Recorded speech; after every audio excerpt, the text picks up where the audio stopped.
Join me next year at Exosphere, the alternative education platform where unique learning experiences cultivate the discipline, knowledge, and curiosity for building new enterprises that solve real problems. Its second boot camp, designed to accommodate people from all stages of life with a diversity of experience and ideas, happens from March to June 2014 in Santiago, Chile. I'll be there as a full-time fellow, as will a whole faculty and residents with experience in coding, design, development, marketing, and emerging technology to help you develop your business and yourself. You can find more details and apply at exosphe.re until January 15th. Season 4 of Notebook on Cities and Culture is brought to you by Daniel Murphy, Polar Inertia, a journal of nomadic and popular culture, online at polarinertia.com, and Medivate, a community and set of tools to help you build the kind of meditation practice you'd like to have, online at medivate.com.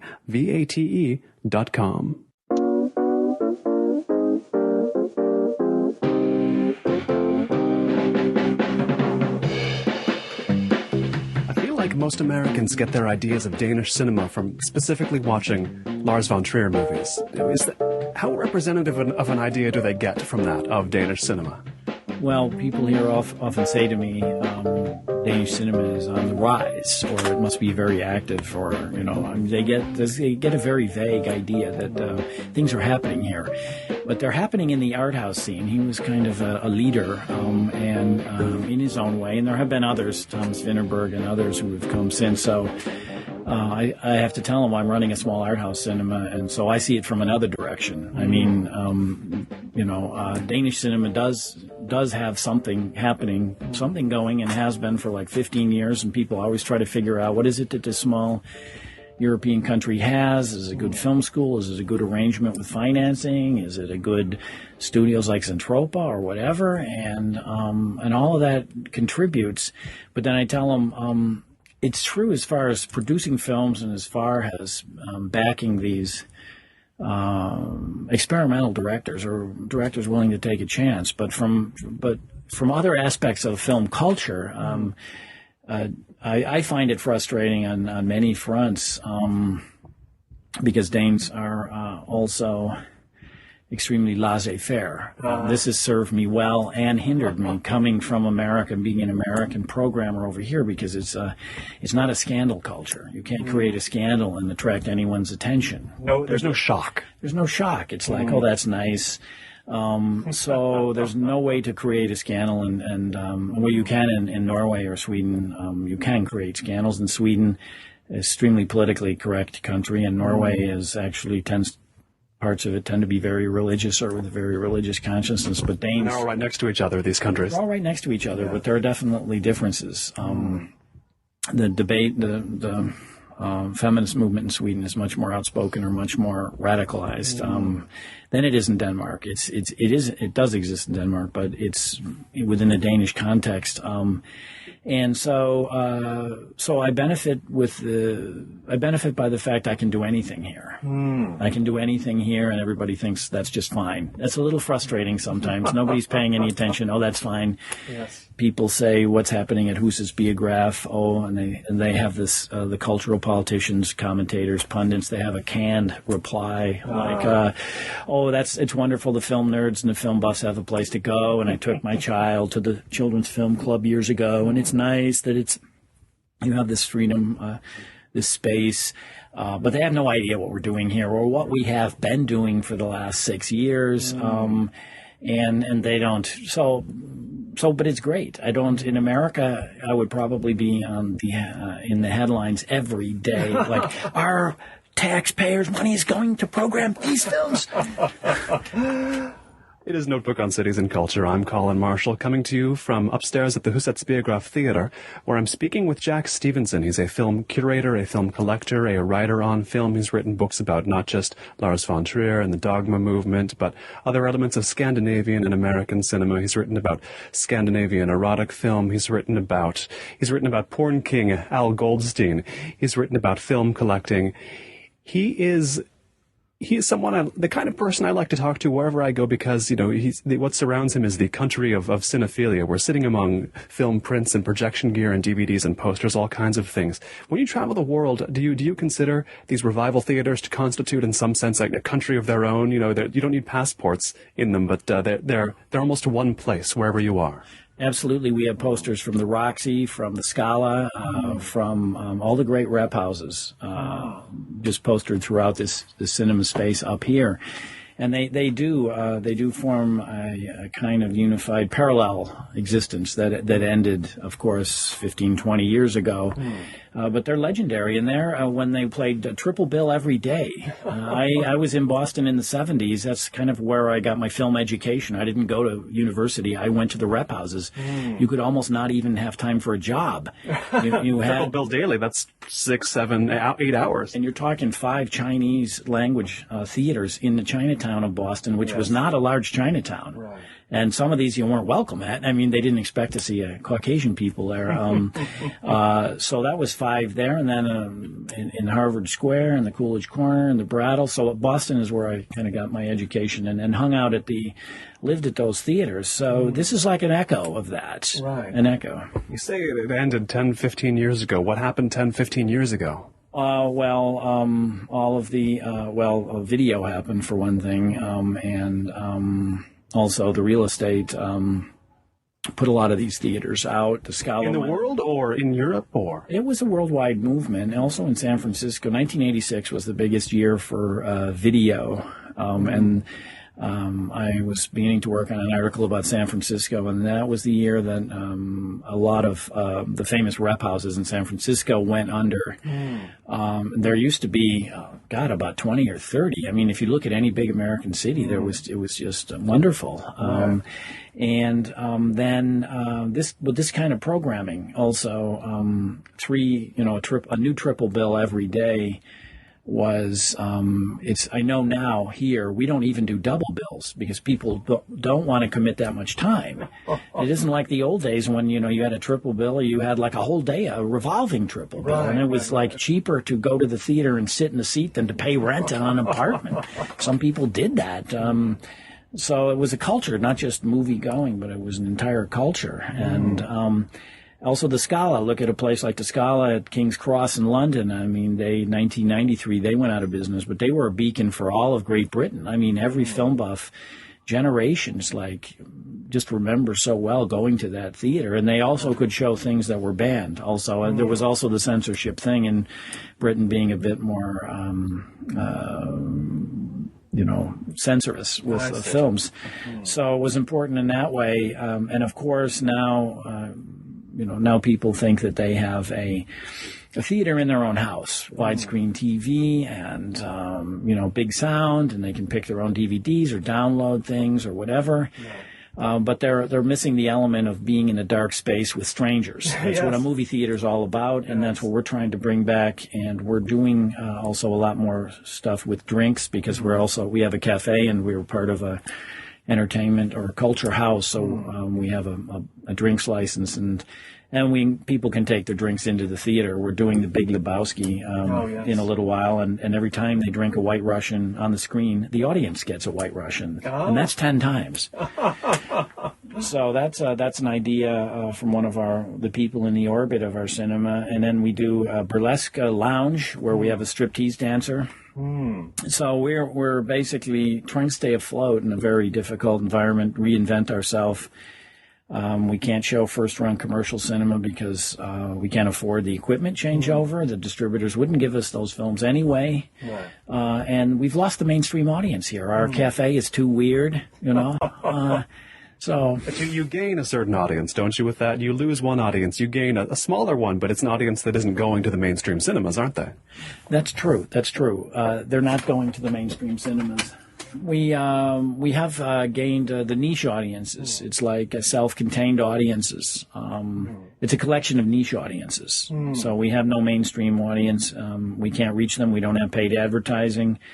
It's almost not even worth sending out press releases. A lot of the advertising is done on the internet by Facebook and stuff like that. And I'm terrible with Facebook, so I have to get better. But It reminds me of the reasons I moved to Los Angeles myself, which are largely about film going, because this is the place, that's the city on the west coast of America where you can do a lot of revival cinema going. And I wonder, is Copenhagen the equivalent of a sort of favorable city to have a revival theater in Scandinavia in the way that Los Angeles is on the west coast? It's the most progressive, and actually it's more of a real urban environment than anywhere else in Scandinavia, more than Stockholm or Oslo. It's a little more continental, a little more. The problem in Scandinavia is it lacks this kind of bohemian energy or bohemian culture because it's very expensive in Scandinavia and a kind of a closed society in some ways. But with that said, Copenhagen is definitely the big city that would have these kind of opportunities. But it's difficult to compare it to Los Angeles. I mean, it is, if you look at specialty cinema in Denmark, you have 5 or 6 art house cinemas. So if you're distributing films, how can you distribute to a circuit of 5 or 6 cinemas? If you bring a film up, in the old days, you had to make 35 millimeter prints and subtitle and make posters. That's a massive expense. So, of course, it's a highly subsidized culture. The film culture is because they want to protect their language culture. But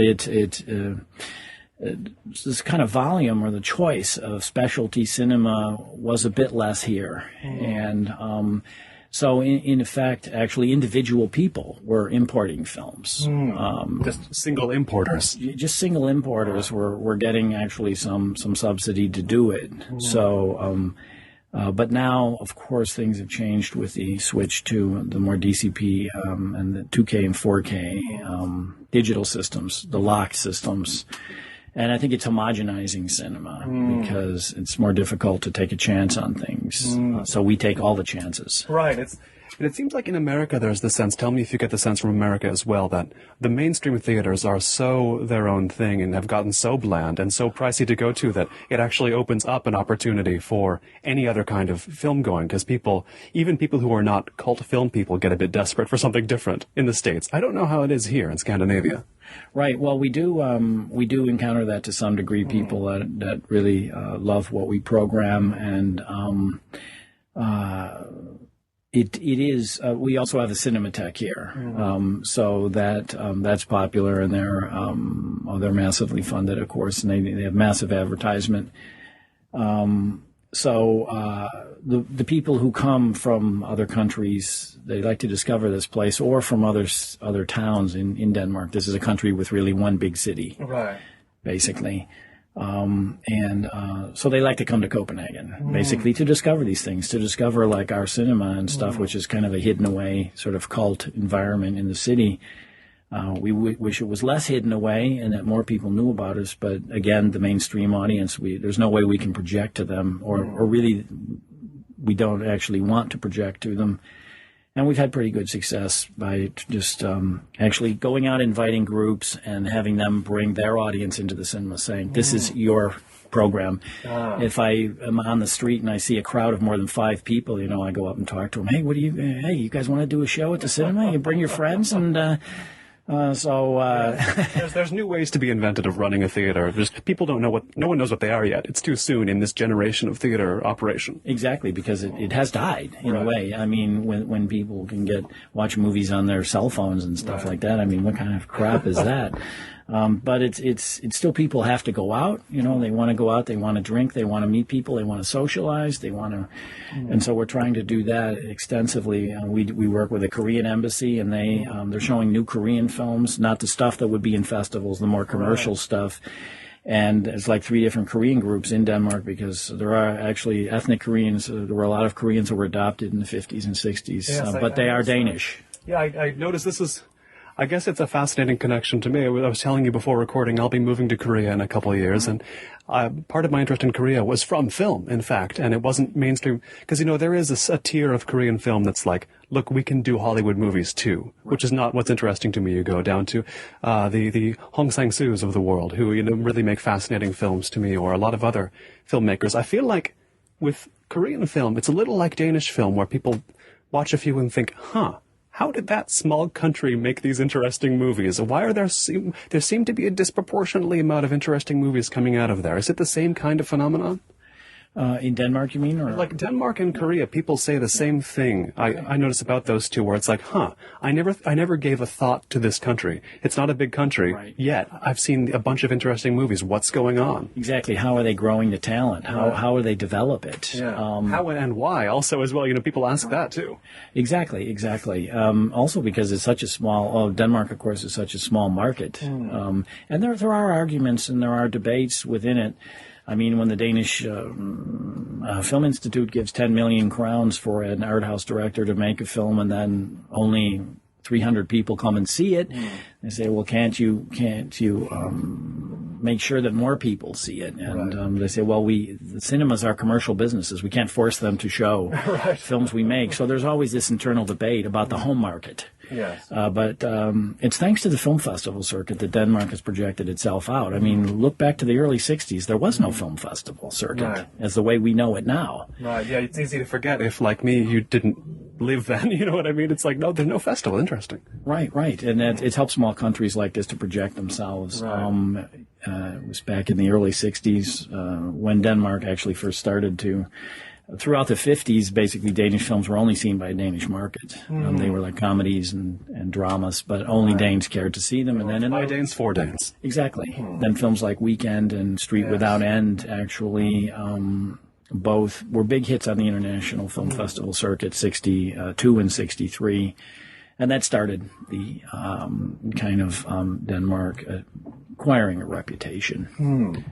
Now, listeners will be able to tell from your voice that you're not Danish. You're an American of 20 years standing here in Copenhagen. And do you remember what the first few, what was one or two of the first Danish or Scandinavian films you saw were the ones that had an impact on you, that you thought, this is a different culture that I'm seeing? Yeah.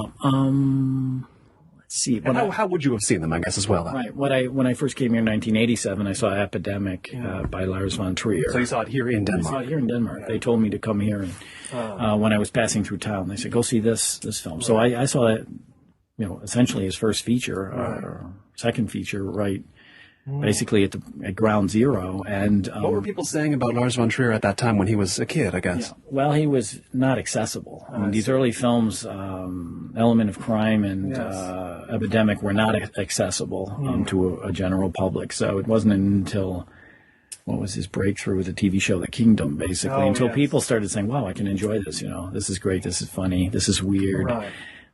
In fact...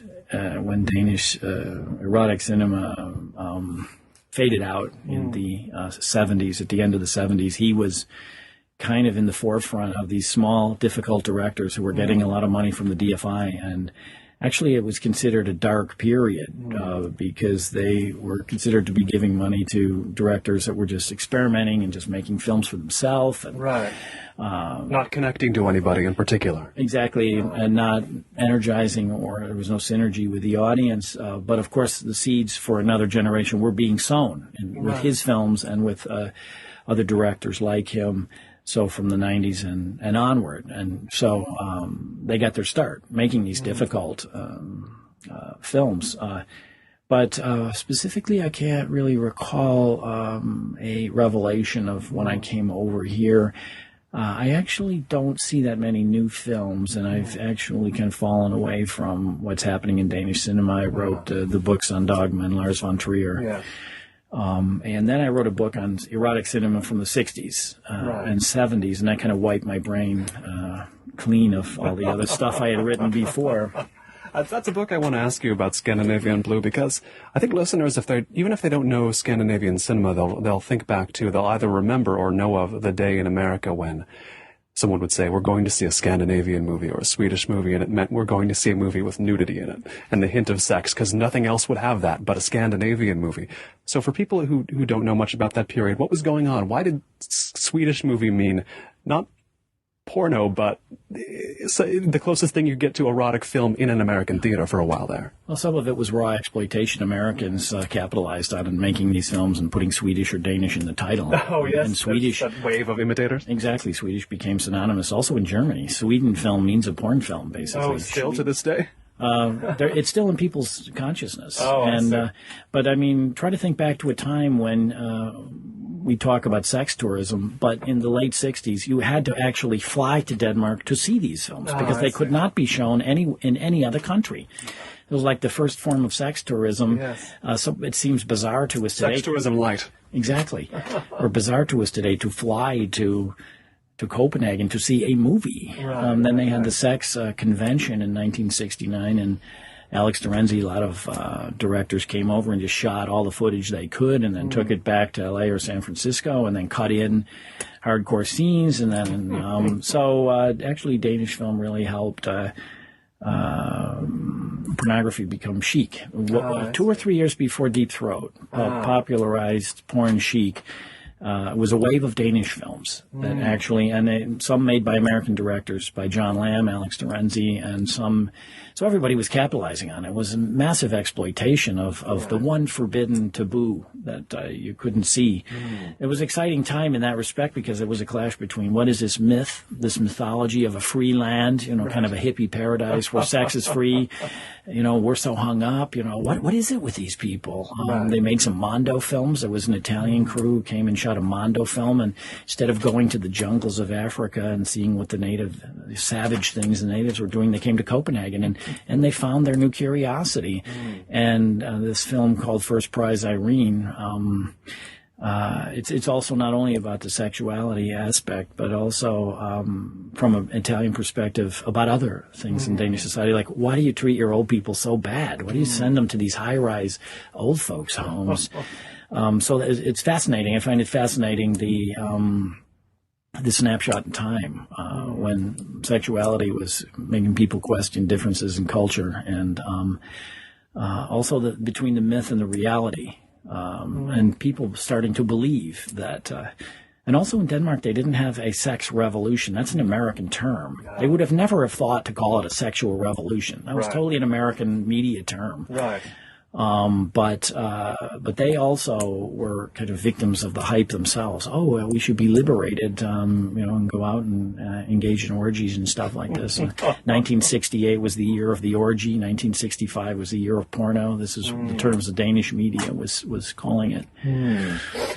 So Americans who are not that experienced with Danish film, they think of the porn period in the 60s. They think of Lars von Trier in the 80s, 90s, 2000s. That's kind of the image they have, this scandalous image for a country that is not scandalizable, from what you've told me. Right, yeah, but Denmark projects its scandalizing qualities. There was also a director called Ole another unpronounceable Danish name, O-L-E, last name E-G-E. How do you pronounce the last name E-G-E when the G is silent? Right. So yeah, I don't know. You'll know better than I will. You've been here 20 years. I have no idea. I'm still perfecting it. But he shot films. He did a documentary with Bodil, and she performed with animals in pornographic situations, and he made a documentary about that, and that is played. It played at the Film Museum 10 years ago, and he still was traveling and introducing the film. And Danes think, that's interesting, and in America people would be scandalized and completely. So it's this total lack of this easygoingness or open-mindedness. We're still trying to figure out what combination of ingredients it is. Is it blasé? Is it they don't care? Is it that they, or is it that they're open-minded? I think it's a combination of all these things. Two sides of a coin there, I think. Yeah. When you first came to Copenhagen to live in the 90s, what kind of film-going culture did you find here in contrast to the ones you'd experienced across America before? Well, of course, I came from San Francisco, from the Bay Area, so you still had the Strand, kind of a forgotten grindhouse theater, and they were still playing triple bills. It was like a throwback. You still had the Mini Adult. It was another time machine theater that was trapped in 1971, but was still running into the early 90s. So as an American, I really have a sentimentality to these kind of theaters, these total environments, total extreme environments, movie environments. And they did have a grindhouse scene here, and they did have their eccentric, small repertory cinemas. But again, it was just a trend globally that these places went out of business as people's movie-going habits changed, and real estate prices went up, and the way movies are delivered changed. Right. So, of course, I miss the days in Boston of just living at the Brattle or the Harvard Square Theater or the Coolidge Corner or these places, and then coming from. So I do miss that. I mean, I did miss the San Francisco scene, the Bay Area, and the Roxy. Can't forget the Roxy and various other renegade cinemas. Also, like I think it was called the York. There was the York, of course. Then there was the Tower Cinema, which later became a Spanish church. A lot of these turned into churches. The New Mission, which was just a hulking monstrosity, an abandoned monstrosity. So like some architectural sort of lore about these places, and they were still standing. So I, of course, but in Denmark there is like no movie palace. Also, there's no movie palace left. There was one... Palace Theater was a train station in the beginning, and then they turned it into a huge movie theater. But they haven't, it's not like in Amsterdam where they have the Tuchinski, which I believe I'm pronouncing that correctly or incorrectly, which is a grand movie palace. You just go in and you're completely overwhelmed by the atmosphere. Of course, I love these places. Denmark actually doesn't have one of these, and the really unique movie environments are mostly all gone now. So it has been depleted of these environments faster. It's a smaller culture, and there's only one city, essentially, in Denmark. When you left America, when you decided to come to Denmark, was it clear that the revival theaters were going away, that your favorite places were starting to shut down? Did it make it easier to leave America, or was it still like, geez, I don't think I really want to go away from the robust seeming American film going culture there still is in the 90s in a lot of cities? Right, there is, and there is a good scene in many cities, you wouldn't expect, like Tucson and so forth. Somewhat smaller cities also have, and then there is these are lively scenes connected with the local, youth culture and stuff. And then there was sort of I guess what I really valued was kind of the tail end of the old grindhouse scene. And finding these like decrepit grindhouse cinemas. And by the way, if you want the most perfect description of what a grindhouse cinema is, read On the Road by Jack Kerouac. They visited a grindhouse in Detroit in 1949, and there are several pages, which is the perfect description. So I do miss that, but I travel around a lot in Europe too, and there is still a place called the ABC Theater in Brussels that still shows porn on 35 millimeter, and they have a dancer in between the films. This is an incredible throwback. Right. There was a place in Amsterdam that was like a place where the proprietors lived. This old lady and old man lived in the place almost, and you could, when you were watching movies, you could smell them frying liver and onions from their kitchen. So very cozy and very homey. Yes. And then porn was playing on the screen. So that place is gone now. But the ABC in Brussels is still going on. And in Germany, there were train stations. Every train station had a porn theater in it. In Germany, every train station had a porn theater in it. That's a fact that merits some contemplation.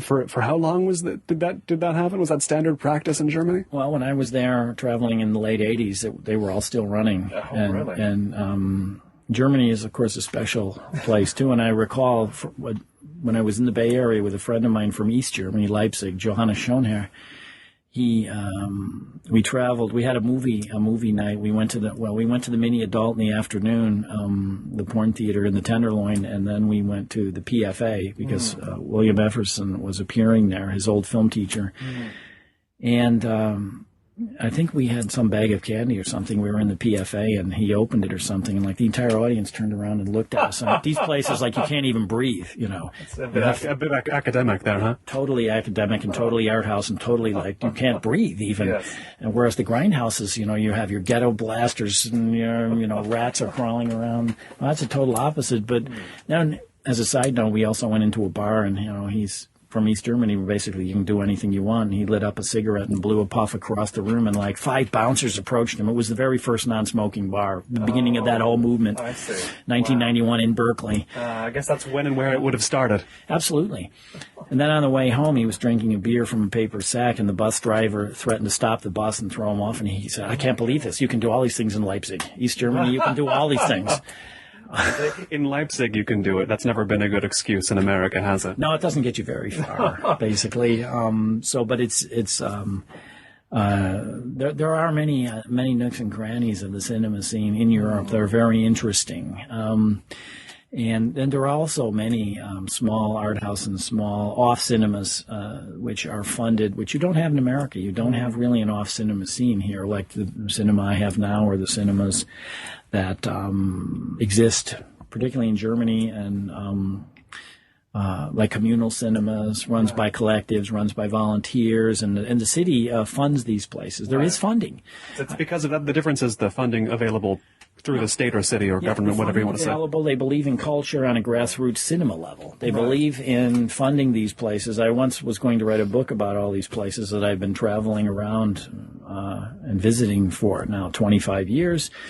And the American publishers said, it's very interesting, but I don't think these places will be in business in 4 months, so we can't print a book about it. I go, they've been in business for 30 years, some of them. They've racked up. They thought the European places wouldn't be open from an American perspective. Exactly. And some, of course, some are squats. The building we're in right now was squatted, and squatting never was an American, in the American consciousness. I mean, in America, even like punks and stuff think, well, this building, man, there should be condos or something. You know what I mean? It's right in the center of the city, you know? Right. And the police would come in and just beat you up and, and throw you out. So a lot of these off cinemas actually sprang from the squatter movement. There were squatter cinemas. It was a whole... Yeah. So there's a diverse, youth activism and grassroots enthusiasm in cinema. There's always a music scene in every city. That's easy, Nothing can kill that. Nothing can kill that, music and drinking, and that's also more commercially viable too. Right. But I mean, like our cinema here, it's we essentially don't pay rent, and people don't yell at me that we're losing money. It's an incredible luxury. No one's shaking receipts at you. Right. What do you? Okay, number one, you played this film that's on the cover of all the tabloids, saying our tax money's paying for it. It also lost money. Right. There is that conversation even in Los Angeles. I mean, it's not so much with the New Beverly, one of my favorites, because I guess Quentin Tarantino's money keeps that rolling no matter what. But so there's a form of subsidy from somebody with more money than the government has. But say the silent movie theater, Cinefamily, there's always that conversation. People who go there like I do say, geez, they're playing interesting films, but then are they it's not that we're afraid that schlock will take it over, because schlock can be good, but there's a bit of sense like, are they going to be programming too much toward the crowd that's just into the sort of retro thing of the moment? Do you know what I mean? Sort of fashionably retro, right? Right. Exactly. I mean, of course. You don't have to do that here. No. I mean, I don't program here all the films I like, because then it would go out of business in 1 week. Because then you're programming for one person. You're the only one in the theater. Exactly. I have a lot of 35 prints here, and I show them. Right. I mean, personally, I would show Kitten with a Whip every night. I would be there. But there is no audience for these kind of old, also American films. Also, I love film noir. I came from San Francisco, the greatest film noir city. There's always a film noir festival going on. Elliot Levine, the Roxy, the Castro. It's #1 film noir city. And we share it with them in Los Angeles. The Film Noir Festival plays at both. Okay, exactly. LA too is a great film noir city, and over here people just don't know it. So I tried to do triple bills, essentially always the same triple bill. I have prints of Kitten with a Whip, which is a kind of a film noir, later period, certainly in its style and subject matter, and then I also have a print of Brainstorm, 1965, which played at the 1992 Roxy Film Noir Festival. It was a hit of the festival. I got my hands on a 16mm print. I play it here every year. Right. Nobody knows it. Nobody knows really how to take film noir. Oh, wow, this is exaggerated. This isn't realistic. No, it's film noir. It's going to be psychotic. Exactly. It's going to be crime, psychotic, the evil of humanity coming out. It's surprising because, gosh, film noir, you think they love it in France, don't they? But just over in Scandinavia, they don't like it. You know, or they're just, I wouldn't say they don't like it, but it's totally alien. They just don't know weird. what to think about it. I see.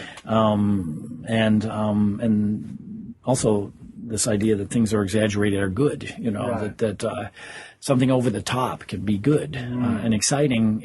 They're not quite sure how to think about it. So, what was that film noir film? The ultimate film noir.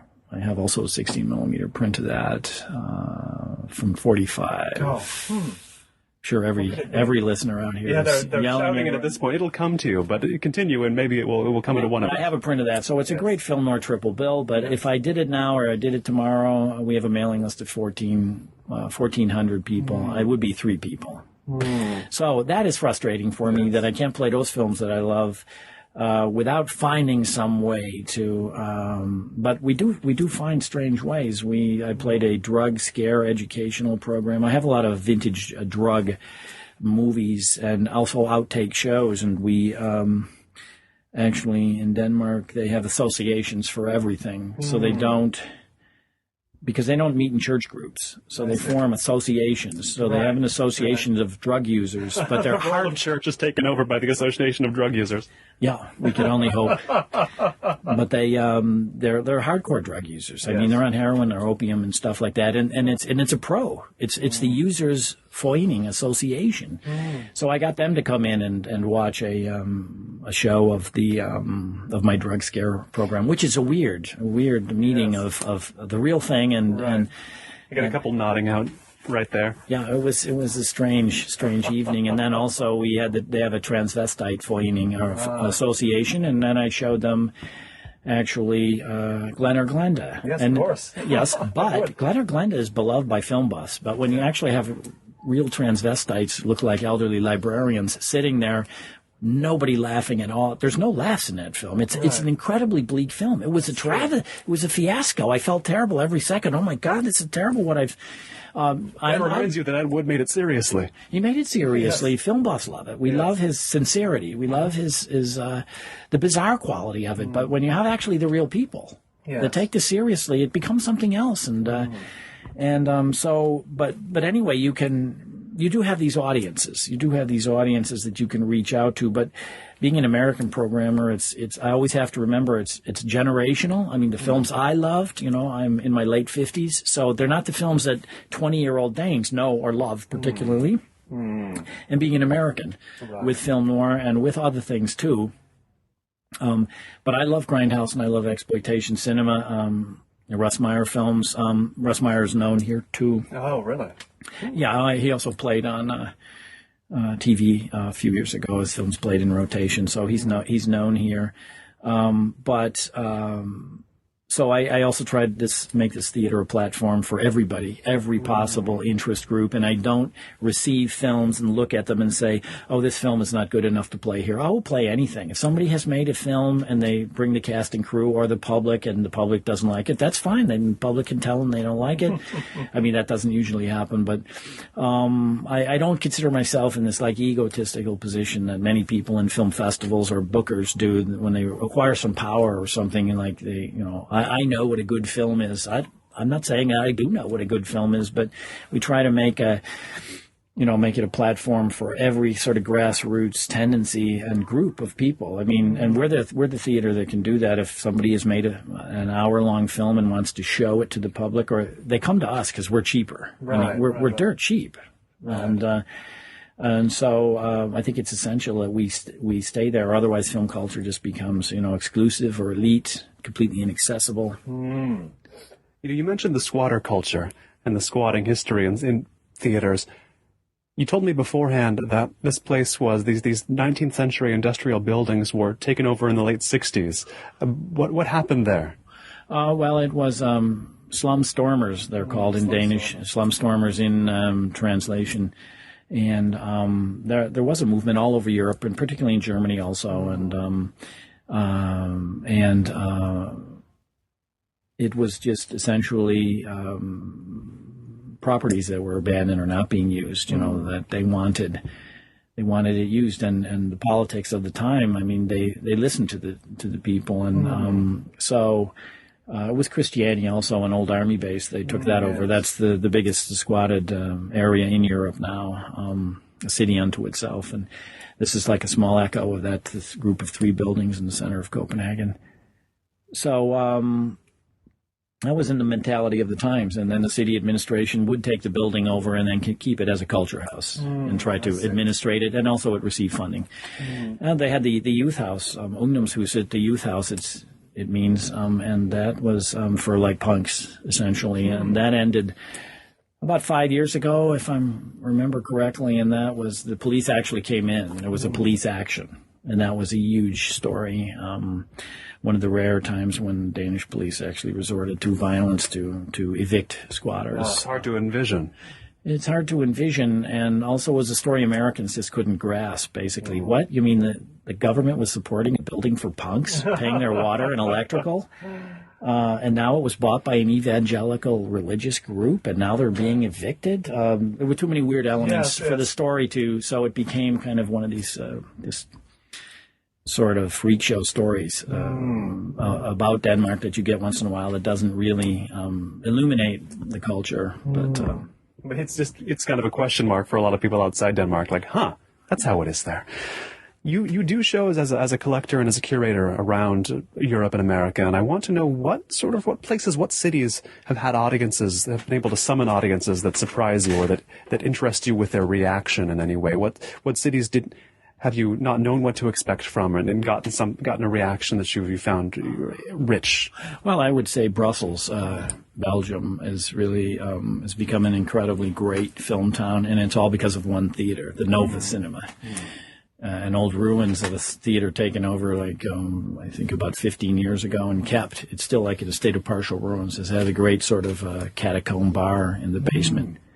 And they single-handedly have turned that city into a great film town. And I really envy them. I wish we had some of that here. And they do things. And, I'll do a show and get 10 people, and they'll get 100 people. But I've done many programs there. I've presented many programs. It's incredible. What's your radius? I mean, how far are you going to put on shows regularly? Is it just Europe and America or beyond, or where do you tend to make the circuit? Just Europe and America, basically. I really couldn't imagine flying to a place like Australia or Japan. I mean, it's just a massive flight. I get jet-lagged fairly severely. And you'd have to be doing shows for months just to recoup the cost of the flight, I would imagine. Right, although within Europe, actually, funding is out there. If people put on a ambitious program, then they can cover costs. But America is a pretty hard scramble, basically. I mean, there are a few off cinema circuits. Craig Baldwin in San Francisco has been running for 30 years. He's the one that you think of first. And then Boston, New York, there are various things happening. There was a circuit of underground film festivals and stuff like that. But it's a bit different. It has to be like a festival, or it's very hard financially to get something going and to get funding, and also to get the mentality of grassroots cinema is just somehow it doesn't exist in the same degree in America that it does here. I mean, this cinema here is more like an island in a way.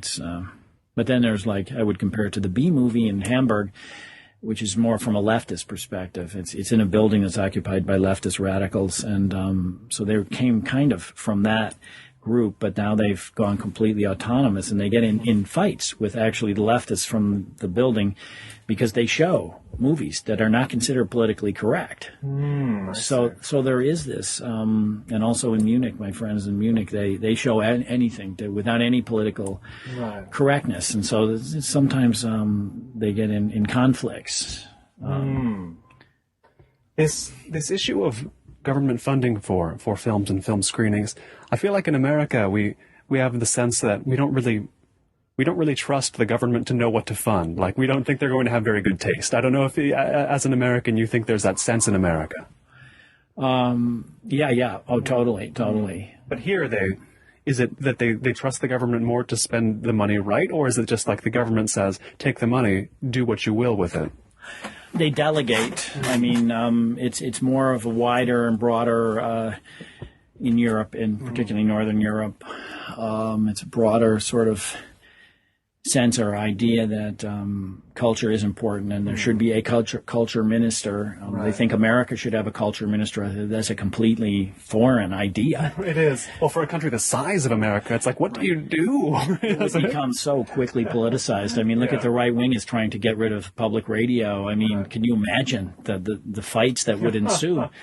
And here, actually, in Denmark, I mean, in Holland, a right-wing government has taken over, and it was mostly on the immigration issue. But they've also interfered in culture, and they've said Holland is not going to be such a left-wing. Not all of this culture funding for left-wing things anymore, and they've actually made a big dent in the funding that a lot of these cultural organizations, theater, movie theaters and stuff have been getting for many years. So there's a bit of a fight going on there. But in Denmark, actually, it hasn't become political like that. I mean, all Danes think that culture should be, needs to be funded. It has to be funded. Otherwise, it'll just be suffocated by American culture, by American movies. Specifically American stuff.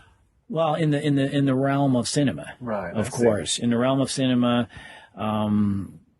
of course, America. You know, I mean, if there wasn't this competition, basically France allowed for the free trade. Well, they allowed cinema to be accepted as a cultural and not as a business. Otherwise it couldn't be subsidized, and otherwise it wouldn't exist. I mean, the American commercial machine would just flatten the rest of the world. But it's beyond that. It's more of a question for funding these small things too. And so it's believed in by the cultural politicians here. They believe in it, and so they and that trickles down to the smaller organizations, places like us, and we get more freedom. We're allowed to have a space to exist and actually pay our bills and to exist. I see. But also run by volunteers. They stress they like things run by volunteers, and there's more of a spirit of volunteerism where people have that freedom or ability or luxury to be volunteers here. Indeed, you began as a volunteer yourself here, right? Yeah. And I was paid under the table. So. Now you can reveal the truth. Yeah, being an American, I can't actually. When I say I was a volunteer, I have to add that little asterisk because I was older than, I wasn't in my 20s. So I have to think, well, yeah. But also to be able to show my films here and to work on my films here and get some paying jobs also connected with the cinema.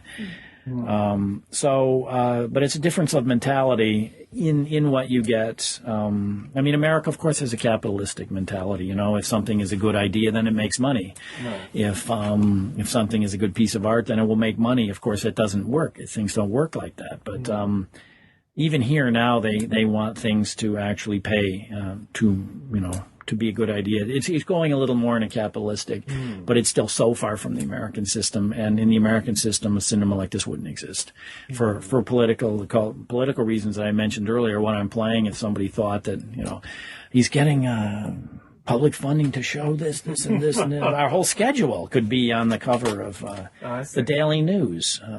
Right. I see what you mean. If there was public money involved, it's not that different from a private. The New Beverly schedule looks a little like this. This is maybe more adventurous than the New Beverly schedule, but it's in the same realm. Exactly. But they would say, well, you're showing the Big Lebowski and giving people 10 White Russians? Our public money is being paid to feed people White Russians? How do you organize the 10 White Russians? Do you just have staff? They drink it 10 times in the film. Do you give them 10 at the beginning? Or did they just hand out? I see. They're handed out. I see. You have attendance then. Yes. Knowing when to come out. Exactly. I see. Scantily clad attendants. Of course, roller derby, actually. They're part of the local girls roller derby group. So, I mean, this is the first time we've done it, so it'll be a damn experiment, and it'll be pretty funny, I think. When you first came to Copenhagen and as a foreigner, was your way to integrate with the culture entirely through cinema? Was it to find cinematic ways to root yourself here? I was trying also to make a living in a country with a very difficult language that I didn't care to actually start learning.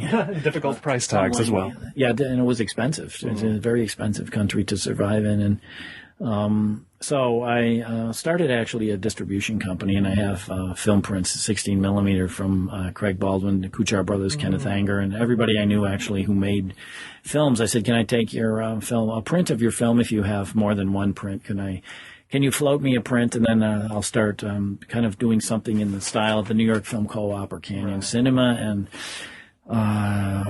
start that over here. So I did that to some extent. That's what I've been doing. So I deal with these underground or independent films, and I'm still renting those out. Right. If someone in Scandinavia needs one, then they come to you. Sure. We're playing Craig Baldwin's Tribulation 99, the Copenhagen Docs Festival. Yes. Put it on their schedule, and they said, "Oh, you have a print of that, don't you?" And I go, "Yeah." And so we're playing my print on 16 millimeter in my cinema. We're the only ones who show 16, and I have the print. So it's very cozy. It works like that sometimes. Right. We've done the Kenneth Anger and the Kuchar films, and Martha Colburn and other filmmakers in America. So that was part of what I did over here. It wasn't really so much of a living. That I was a teacher at the European Film College in Ebeltoft, Denmark, and in the mid-90s. And so, but now I found my niche here in this cinema. So it takes up all my time too. It's like 90 hour, basically a week. Right. Just trying to bring audiences to this small cinema, playing weird stuff. The audiences, do they tend to be, I imagine many of them are majority Danish, but there's foreigners, I would think, people from all over the world who are Copenhagen based or visiting. I mean, what can you have a sense of the breakdown of where people are coming from? Yeah, I think it's equal parts kind of local hipsters, foreign students, basically,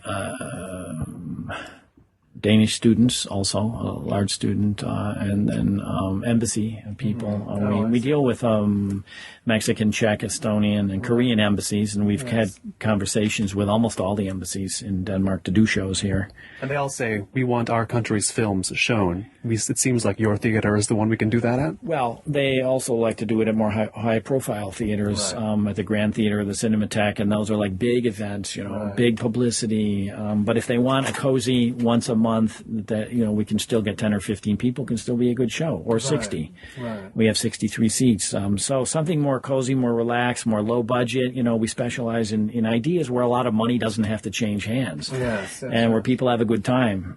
So we, and because we have this luxury, because we're not under a lot of financial pressure to have a lot of income, to make it meet in the financial perspective. We have a luxury to engage with, and that's what they wanted. That's what the cultural politicians wanted this theater to be, to reach out to all aspects of the community, and that's what it is. I mean, every conceivable. We had a transgender night the other night. That was a great success. We had the first sex workers film festival. We've had a burlesque evening with a striptease dancer. We'll try anything. Right. Basically, we're having that's the mandate to try everything. Yes. And deal with everybody who try to make it work with everybody who comes to you with an idea. We're doing a martial arts demonstration with Enter the Dragon here. That was a martial arts group approached me. Like I say, basically, if I run into 5 people on the street, I start talking to them. What are you guys doing? You want to do a show? Can you bring some friends? It seems like any cultural group, and there are many in Copenhagen, from what you say, there's always something related to film that's related to them, and if you can unite those, you've got an idea rolling. Right, film, everything can. Like the show tonight, it's Halloween, which also people don't care about Halloween here. I'm finding that out. I came from the #1 Halloween city, San Francisco, in the #1 Halloween country, to a country where Halloween is like Mother's Day or something. It's not an American holiday that has been totally embraced. I noticed the Brits here seem to like Halloween. I hear them walking around, and they're the ones with the Halloween stuff on. Right. The Brits, and then the Americans, they would be dressed up too, and the Brits also. And but I wanted to move outside the film milieu, and so I've invited an expert on witchcraft from the city of Ribe in Jutland, and he's written a book about witchcraft in that city in the 1620s, in Danish, of course. But so I invited him to come tonight. And then we're showing Witchfinder General, and we're showing Hexen. So, and it should be an incredible Halloween show, but reservations have been very few, and I don't know. I think it'll probably be a small audience, because every year I make the same mistake. Oh, let's do a big Halloween show, and Danes don't care about Halloween. It's too recent an import. Yeah, and there's no other cinema in Denmark does a Halloween show. I should learn. A few years back, we've had a couple of successful ones, but it's not something that is on people's minds. The newspapers don't really write about it. So it's that's been a bit tough. But we are, like I say, we invited this expert, this guy. He's actually a priest, a parish priest. He wrote a book about witchcraft in that city in the 1600s, and so he's not a film person. So we like to also get people that aren't in the film milieu, like famous pulling outside the culture, and just having. And then of course you can always find movies on witchcraft. You could show Mark of the Devil, and you can show Witchfinder General, the Conqueror Worm, also known as, and Hexen also. So, but. I think people think that Halloween is past, but no, I mean, this is the weekend that people, so it's another example of kind of a cultural sort of thing that I have to navigate around. Right, it's another obstacle. Exactly, doing things that I'm enthusiastic about, and then having actually 6 months to try to get a crowd, and still, I don't know. I feel doom-haunted about the show tonight. But oh, yes? Well, it is a Halloween show. Haunting is a part of exactly. it. Tell me about a surprising success, surprising response, surprisingly high response or enthusiastic response you get to certain films. What films are those here in Copenhagen? Which ones do you think won't do well, or have you thought won't do well that you think, oh, well, people are responding here and I didn't realize they would? Well, we did an animation show in the last schedule, and that was a good success. I showed some old American animation shorts from the 50s, 40s and 50s. But yeah, animation's usually popular and it reaches to a wide audience. And that's, and then other than that, it's nothing really surprises me. In The Room we're playing, Rocky Horror Show. Those don't surprise me because they have a really built-in and dedicated audience. Very same in Los Angeles for those two. Rocky Horror every week, The Room every few weeks. Exactly. And, yeah, we started The Room 3 years ago, and that's been a big hit for us, and we do a lot of extra stuff. We had a skeleton that fell off the screen into the audience when Johnny shoots himself. Sorry for giving away the ending. Yes. It's 10 years out. If you haven't seen The Room, exactly, you had your chances. Exactly. We had the falling skeleton into the audience, and we give out balloons during the party scene, and we have pillows. There are like 3 pillow fights, so we give pillows to people, and they beat each other and throw them around, and so that's a fun show. But otherwise, it's mostly the niche. It's mostly the niche audiences, people bringing their own audiences. I mean, basically every cinema has a hardcore of 10 people that will come to the really difficult shows. So it's there's no glamour in this business. Sometimes it is only 5, 6, 7, or 10 people. Right. I once knew a guy running a theater in Hamburg, Germany, and he was doing these very ambitious once a week shows of exploitation cinema. And I said, boy, I really envy you. I wish my cinema was in Hamburg, where, really progressive and it has a really incredible youth culture. And, and he said, yeah, it's great. We get at least 10 people every week. I go, oh, maybe it's not so different. Maybe it's the same situation, but those 5, 10 people, they probably love it when they're here. I mean, you see that they're enthusiastic, right? Yeah. And 10 people in a small theater like this, it works. It can work. Another cultural problem we had was when I showed Rudy Ray Moore's A Human Tornado on a beautiful mint condition 35 millimeter print, and then I thought, well, we have to also bring in an element of food. And so I thought, well, we'll have a soul food lunch and show a soul food movie, a soul movie. Little did I know that nobody in Denmark knows what soul food is. Oh, it's not surprising, I guess. Yeah. And so, damn, I once again have invented something people don't know. And but people, so my wife was going to actually cook up the chicken wings and chicken legs and stuff, but she had to leave that weekend, so I actually just went down to Kentucky Fried Chicken and got 2 buckets. We did have cornbread and coleslaw, and then people came in and said, oh, you want to plate of soul food along with the movie? What? You're serving food here? So it was bizarre to people, but they all got it. Right. They all bought it and they liked it. Right. So it was a small, successful experiment, but also, blaxploitation is very difficult now to play. I think it's like a wave that's passed. So then I brought, Human Tornado is the most far-out and insane blaxploitation movie ever made, far beyond anything that Pam Grier was in, and so forth. And so we had about 15 people, and that's what that show would get. I mean, that is what I expected that show to produce. They're dealing with a couple dimensions away from experience, from the Danes' experience with blaxploitation, because they know what a black person is, but they're usually from Africa here. They're not, it's not like in America we have an instinctive grasp of what the culture is. Exactly. Well, of course, it's an imported term, and here, I mean, a black person from America would be a basketball player, a jazz a musician. And exactly. Copenhagen's a great city for jazz, and Ben Webster and many American jazz performers found homes here. But to try to explain to them the excessive terms of blaxploitation. Of course, movie culture travels. And Quentin Tarantino, he advertises these concepts in his movies, so people know him through that. And then the mainstream press writes about him when he does a movie. So Grindhouse, they wrote about Grindhouse when he did Jackie Brown. He wrote about blaxploitation.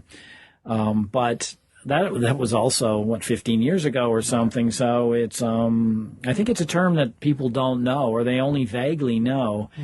And I keep trying to find other terms to describe things. Putting things in a way Danes will connect with better. Exactly. You have to be careful with slang terms that we may know as second nature. But so that was another example of something where I realized that maybe they were just completely.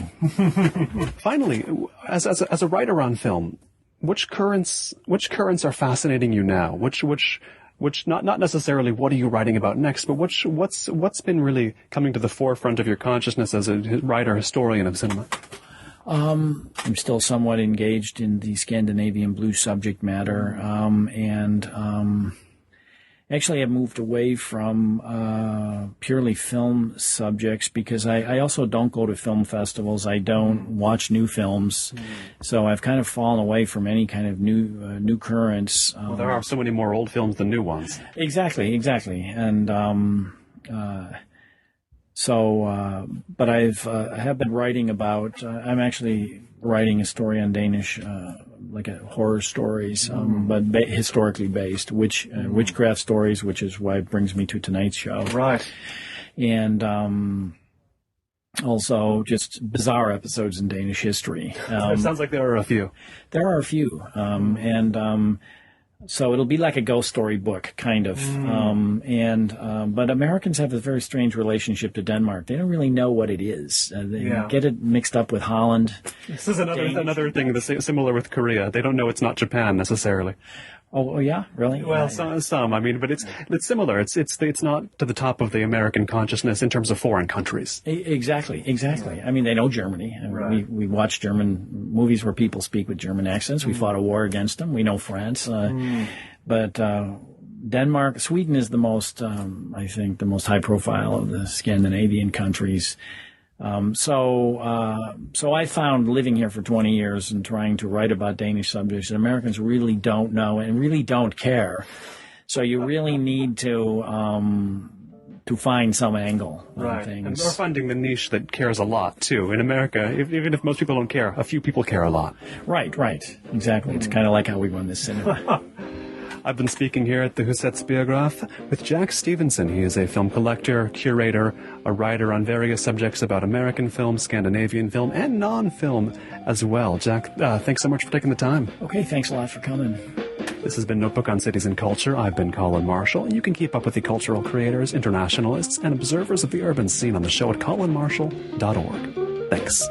Special thanks to everyone who backed Season 4 on Kickstarter, including Joel Neville Anderson, Daniel Levin Becker, Paige Calvert, Commander Manvark, Jonathan Crow, John Cunningham, David Dawes, James DeVito, Tim Dobbs, Paul Doyle, Jake Elliott, Kevin Emmett, Lawrence English, Jonathan Filbert, Andrew Philippone Jr., Michael Fransky, John French, Themistocles Eucrucius, Will Graham, Umberto Grant, Samuel Hansen, David Hayes, Jeff Hillenbrand, Mark Hines, Andrew Johnstone, Tadeusz Andrzej Kadlubowski, Peter Kavanaugh, Ted Kane, Andy Cooney, Evan Landman, Alfred Lee, James Maloney, Sean McDonald, Alberto Bruzos Moro, Jason Miller, Rob Montz, Daniel Murphy, Richard Nash, Aidan Nullman, Patrick O'Flaherty, Danny Olson, Michael O'Regan, Ian Blosker, Christopher Porter, MJ Pritchett, Piers Rippey, Rob Schultz, Todd Shimoda, Cam Smith, Deborah Smith, Adam Sutherland, Maureen Kincaid Speller, Anna Traher, Thomas Interberger, Matt Warren, Nick Weigelt, Dion Wolf, Cynthia Yang, and Wayne Wright.